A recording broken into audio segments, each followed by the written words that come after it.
மாண்புமிகு பிரதமர் நரேந்திர மோடிஜி அவர்களே,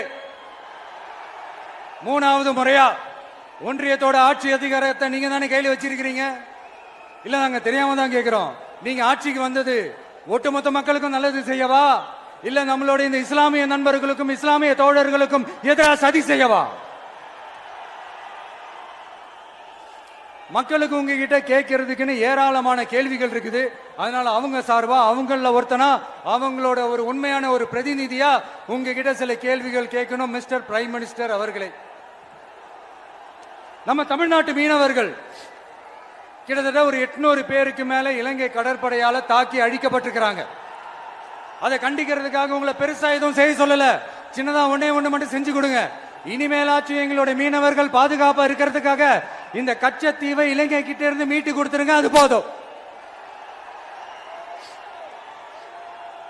உங்களுடைய இந்த முரட்டு பிடிவாதத்தால நீங்க நடத்துற இந்த நீட்டு தேர்வு, அதனால இங்க என்னென்ன நடக்குதுன்னு சொல்றதுக்கே மனசு வலிக்குது.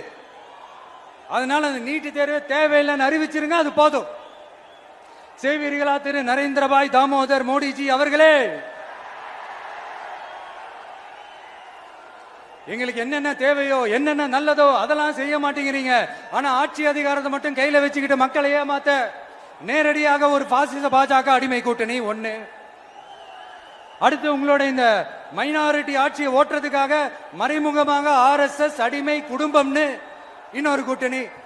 இப்படி மக்கள் சக்தியே இல்லாத இந்த ஊழல் கட்சிகளை மிரட்டி அடிபணிய வச்சு 2029 வரைக்கும் சொகுசு பயணம் போயிடலாம்னு திட்டம் தீட்டி வச்சிருக்கிறீங்க. அதானே ஜி? என்ன ஜி? ஒண்ணு மட்டும் சொல்றேன், தெரிஞ்சுக்கங்க. என்னதான் நீங்க இந்த நேரடி மறைமுக கூட்டணி குட்டிகரணம் போட்டாலும் தாமரை இலையில தண்ணியே ஒட்டாது. தமிழக மக்கள் மட்டும் எப்படி ஒட்டுவாங்க?